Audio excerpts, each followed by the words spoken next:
Hey, what is going on, guys? XpertFusion here, and welcome to the next Call of Duty retrospective review. And we are now on to Call of Duty Infinite Warfare. So, as you can see by the title, what I consider this game to be is honestly an underrated masterpiece. So I gave Modern Warfare 2 the name of being an overrated masterpiece, so this is kind of a polar opposites because, you know, most people regard Modern Warfare 2 as one of the best of all time, and although I don't think it's a bad game, I definitely thought it was much worse than what people were saying it was, but I still thought it was a masterpiece because of how well done the campaign is and how well a lot of the features are set up for multiplayer, but they're just executed poorly.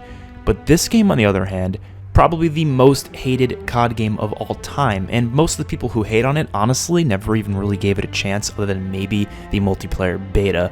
You can see by the dislikes on the campaign trailer, people were not looking forward to another exosuit futuristic COD game after already getting a bunch in a row. So honestly, this game just came out the wrong damn time. If it came out a couple years before when it released, I think people would have been much more excited for it, if I'm going to be completely honest. The game still did pretty well. It was still the highest selling game that year, but that's probably thanks to Modern Warfare Remastered selling alongside it.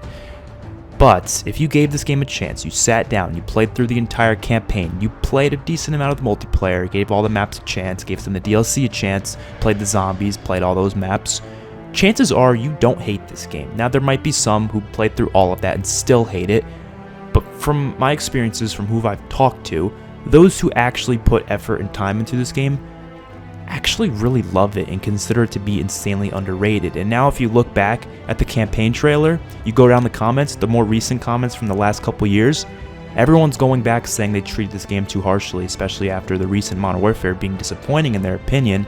They're coming back to this saying, wow, I really wish we had this back, which is just the COD cycle, you know, in full motion. That's just what happens every year. People say, oh, the new thing sucks, I want to go back to the old thing, even though that old thing they were complaining about and saying that thing sucked a couple years back. And then this thing that they're currently saying sucks, and a few years from now they'll be saying they missed that and they treated it too harshly. It's the COD cycle, it happens every year, but it's pretty present with this game more than most other games from what I've seen. So we're going to go through each of the portions of the game, the campaign, the multiplayer, and the zombies, and we're going to rate them. So campaign is going to be out of 20 points, multiplayer out of 40, zombies out of 40, which adds up for 100% score, and then we'll see what this game is out of 100 points. Simple as that. So let's get into the first things, which is the campaign.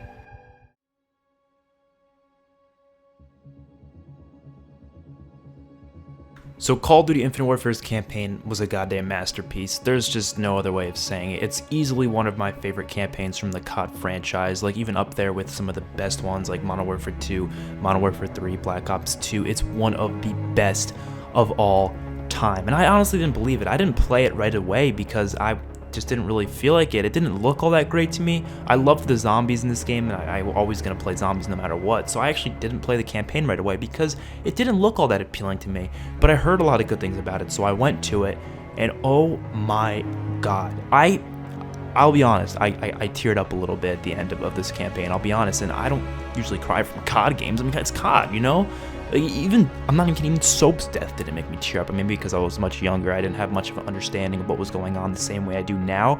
But playing this campaign and just going through this journey with all the characters, and the main protagonist was one of the most likable protagonists in this entire franchise. He felt like Rick Grimes from The Walking Dead. He felt like this really powerful leader who really just wants to take care of his people, but at the same time he has to understand that he needs to do the mission, and sometimes that can get people killed. And Nick Ray's, I mean, everything about this character, man, and you don't really get to feel that connection to the protagonist in most other COD. Sometimes the protagonist doesn't even speak, but this protagonist is so involved in the story that you feel like you're him, and you feel like you're leading the squadron to try to win this war. Is that range, sir?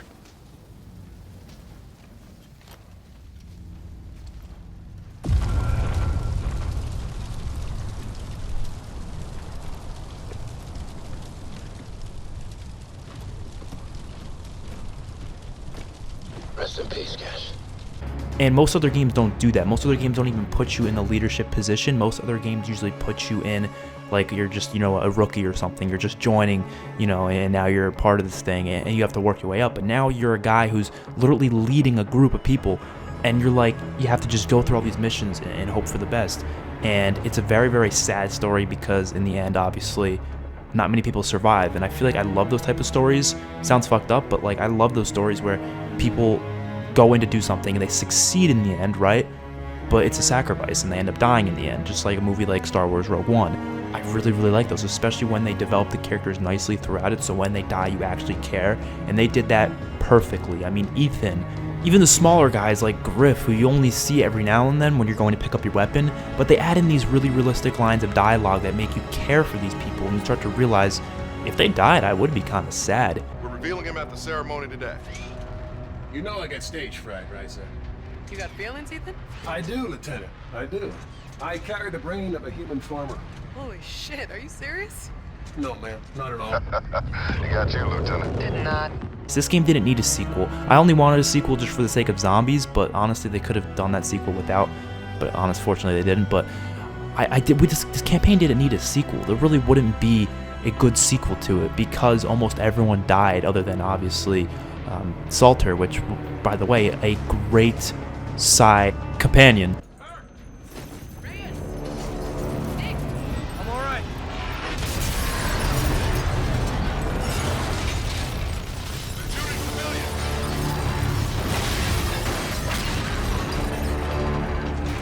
Here, take this.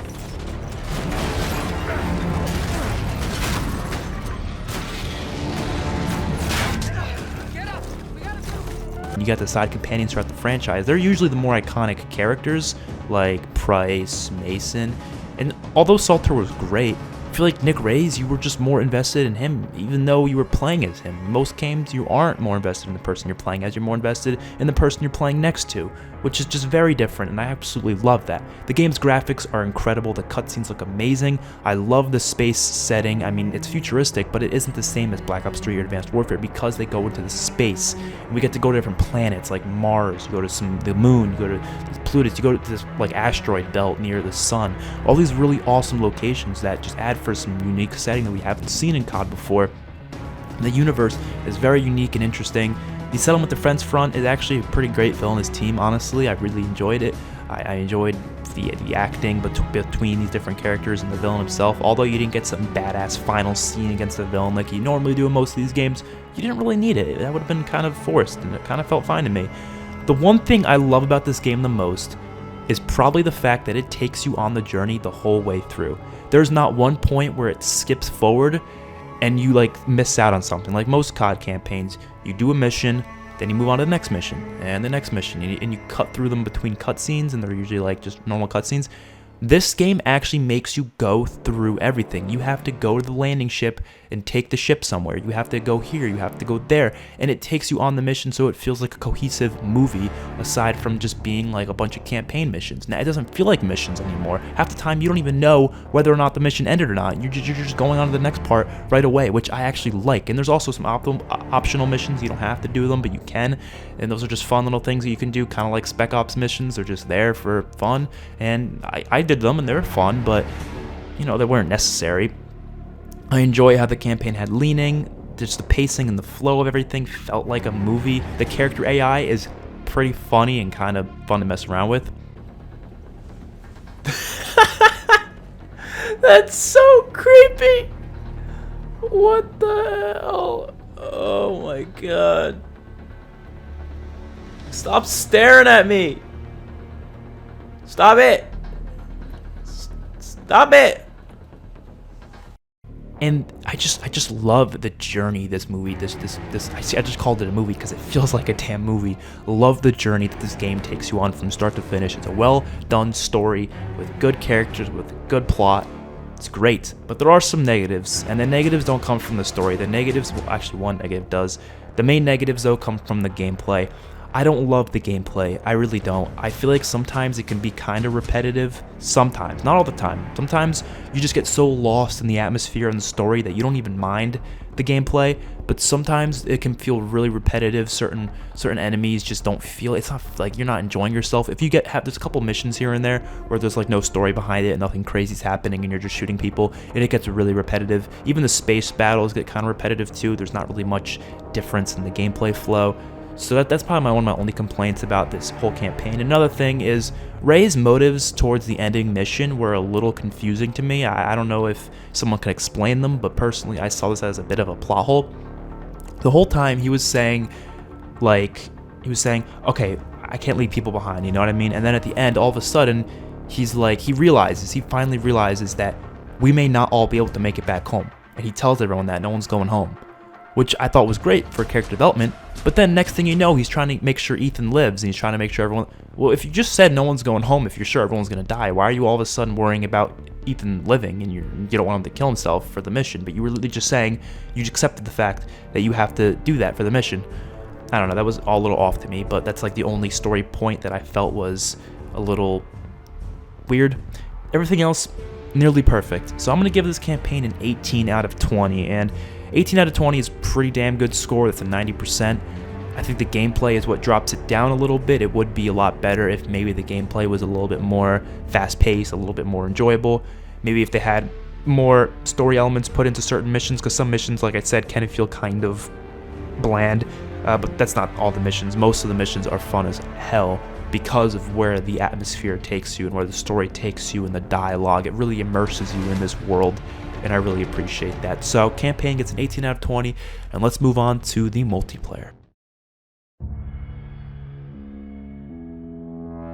So I remember when this game was first out, I was one of the only people who were actually excited for new multiplayer events and updates, and it felt kind of weird because every year for COD we see so many people jumping on this train. Oh, I'm so excited, but this year it was a little different. It was more so people excited for the Modern Warfare Remastered updates, and people were just bashing this game's existence instead, and anytime there was anything even remotely talked about it, that everyone was shooting it down, saying trash, I don't want to see that garbage in my face. And of course, like I said, now the tables are turning a little bit, but I've been giving this game more time recently because, yeah, I played it when it was out, but since no one else did, and since I felt like I was the only person playing it, I really just didn't give it as much of a chance, and I started to just not really care about new DLC updates, not really care about much about the game in general. That's just what happened. When the community didn't care about it, kind of made me not care about it. But being able to go back to it as of recently, I started to fall in love with it all over again and realize why I enjoyed it more than most people did in the first place. So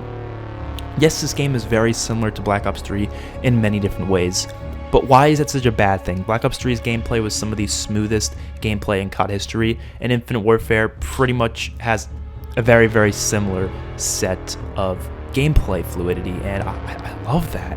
I love the exosuit movement in this game, and I know I don't want it for every year, but if we're going to have exosuits, this is the way to do it, not like Advanced Warfare. The way they did it here, the way they did it in Black Ops 3 is perfect. The map locations are pretty damn cool. I mean, you just look at the outskirts of these maps, you just look off in the distance. Oh my god, they are beautiful. Just because, you know, they're usually taking multiplayer maps from different locations from the campaign, and the campaign locations, as I was saying before, are really unique and really awesome because they're on all sorts of planets. They don't have to be refined to just Earth because they chose this space atmosphere, so they can go to all these crazy places, and it is so cool. Like I said, the gameplay is really fast-paced, it's really smooth, the way you wall run and get to new places, and the maps have all sorts of cool wall run paths that make it really work with the movement, and it feels so fluid and fresh, and the hit detection is amazing. Like, it feels so good to kill people in this game. It's always connecting your shots. It never is like, oh, I should have got that kill there because the bullets weren't registering. No, they always register. It's like there's barely any lag in this game. I never really experienced lag in general. The weapon variants in this game, although, you know, I wasn't too happy to hear that system was back because I didn't really like that system in Advanced Warfare, it actually really worked in this game because all of them weren't locked behind supply drops. Instead, you could purchase them with salvage. Now, they did have a couple of them that were only from supply drops, but honestly, it didn't bother me because these variants weren't that powerful. They weren't nearly as powerful as the Advanced Warfare variants were, therefore, they weren't even needed. I never even needed to get them. I just said, screw it. I don't need them. And the DLC guns were free as well, so that just added on the system being pretty damn good. Score streaks were really powerful, fun to use as well. I mean, really, really cool. They had the score streak variants as well, which made them even better. Awesome stuff. Mission teams added so much replayability because you could hop into games and do these different challenges, and you get rewarded with variants, so there's more stuff to grind for, which is great. Pick 10 system was back, thank God. love that system. I wish it was in Modern Warfare. Unfortunately, it isn't. And the time to kill, honestly, was like kind of perfect in this game. Like, I don't know, it felt really, really good. It felt like it was a perfect medium. It wasn't too fast and it wasn't too slow. Same with Black Ops 3. The time to kills just feel really smooth. Now, there are some negatives. Some of the weapon balancing in this game is kind of rough. The NV4, yeah, it's overpowered. We all know the NV4 is overpowered.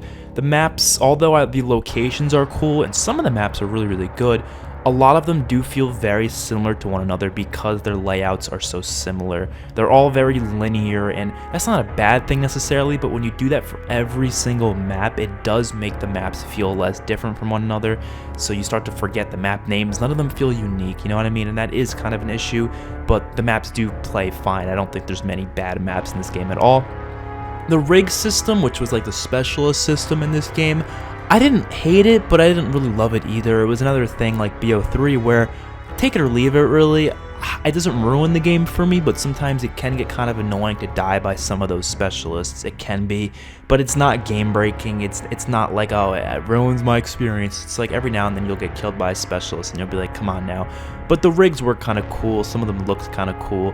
I do think that the character customization was a little disappointing in this game. It wasn't very unique. There wasn't very many cool skins, to be honest. The camos in this game were pretty tight, but a lot of them were locked behind supply drops. You couldn't really get them in any other way, so that was disappointing. There was a lot of them, which could be good or bad depending on how you're looking at it. It's good because it's a lot more camo content, but it's bad because there's just so many more items added to supply drops now to just make it harder to get really what you want, which can be kind of unfortunate. Another thing I really didn't like was the fact that the nuke was kind of locked behind certain variants, so you couldn't earn it with any gun. You had to have a specific variant of it. That kind of bothered me because I love going for nukes, and it was fun going for nukes in this game, but I hate how I have to use a specific weapon variant. Why can't I just use whatever gun I want and just try to go for it like you could in any other COD game, you know what I mean? And you have to get up that specific gun, so if you run into ammo with it, you're kind of screwed, so you basically are forced to run scavenger instead of being able to pick up another gun like you could in most other games. So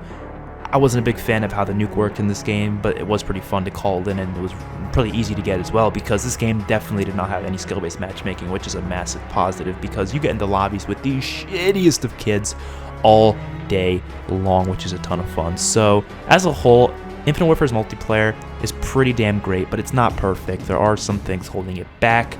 I think it's not as good as BO3, but it's definitely much better than a lot of other slower-esque multiplayers that we've gotten in the COD franchise. So I'm going to give multiplayer a 32 out of 40, which is a little bit more than a 75%. It's a pretty damn good score, but it's not, you know, anything to write home about. It's not one of the better multiplayers, and it's not really what makes Infinite Warfare a masterpiece or an underrated masterpiece in my opinion. I think what makes it a masterpiece is really coming from the campaign, and you guessed it, the zombies.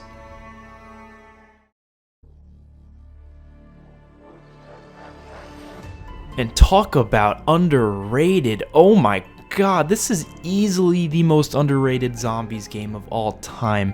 And I remember it was getting hate during its life cycle. People were calling it trash, and then guess what? What are they saying about it now? Oh, actually, it was pretty great. Yeah, well, you know, I was supporting it since its beginning because even though, you know, I had some problems with multiplayer and I didn't really get to play the campaign at first, the one thing I definitely support about this game from the start was the zombies. I loved it the second Spaceland came out, and I played the shit out of the rest of it as the season went on. Now, the one thing I want to get out of the way as a negative is I do think the maps got worse as they went on. I think every map got kind of a little bit progressively worse, with maybe an exception between one or two of them, but as a whole, like, they're not, the best one is easily the first, you know what I mean, and then the worst is like towards the end. That's just kind of how I felt about this game, but it doesn't take away from how awesome the experience is as a whole. So let's talk about it. First of all, it is easily the most creative zombies mode yet. Easily. The awesome themes and just originality between all these maps, the different atmospheres we get to experience, the different eras, is so great. Each map has their own unique feel. Nothing feels just like another map. You know, you have that problem in World War II and a couple other CODs where you're like, okay, this map doesn't feel that different from the other one. But no, every map in this game feels very different from one another. You have the 80s map in a theme park. You have a 90s map in a summer camp that has this horror vibe to it. And then you have a 70s era map in New York City with all the jazz. Then you have a map in the 50s, which kind of brings you to that like sort of post World War II era. And then you have a map that's way off in the future and on a spaceship, and you get to go to this cool ice planet, all feeling so different from one another. And for the story's sake, they all play into a movie made by Willard Wyler. I will say a negative is I don't really like the story in this game. I'm not, invested in it, but I don't care because it's so much fun. The gameplay is great and the atmosphere is just awesome. So I don't need some immersive story like what Ether has or what Chaos has with Treyarch zombies. I don't need that. All I need is just some awesome guns, some awesome wonder weapons, and some fun Easter eggs that you can speedrun and have a good time in, and that is what Infinite Warfare is. It doesn't take itself seriously. You have some good laughs with your friends because you see the stupidest things in these maps like that are ridiculous. Like you got clowns, you got David Hasselhoff. It's hilarious. The kung fu abilities in Challenge Shuffle, the crazy Krog monster that looks like Larry the Lobster on Attack of the Radioactive Thing. It's just all a bunch of stuff that just makes you laugh, and that's what video games should be. I don't want to have to take myself seriously in every single thing I play and be like, oh my god, this is some epic masterpiece. That's what the campaign is for. The campaign makes you think, it makes you emotional, has all these deep themes behind it. But no, this is a co-op mode. I just want to hop in and have fun, and that's exactly what Infinite Warfare does so damn well. The Fate and Fortune card system I thought was pretty damn good, honestly. I thought it was much better than Gobblegums. I thought it was much better than Elixirs because it was actually kind of fair. You weren't getting overpowered things just for doing little tiny, just popping up Gobblegum. No, you have to actually work for it. You have to actually get kills to fill up your meter, and then you call it in, and you don't even get unlimited of them. You have to go buy for 5,000 points to get more of them. That's probably the fairest system that we've ever had for like a Gobblegum-like system. And the one thing I think I love about this game nearly the most is the Easter egg rewards. I feel like that's important for all zombies modes because these Easter eggs can kind of be tedious sometimes, they can be really difficult, but this game properly rewards you for doing such. So obviously if you do all of them, you get the Director's Cut mode, which gives you all the perks in the game for every match afterwards if you so choose. You don't have to be in Director's Cut mode, and it makes the box weapons automatically pack-a-punch and adds some new unique features here and there. You unlock the ability to use those specific celebrity characters and you can play as them in the map. You also unlock certain wonder weapons that you can now use early on, and you can unlock the Mistopheles boss fight in the end, which that's another thing. The boss fights in this game are awesome.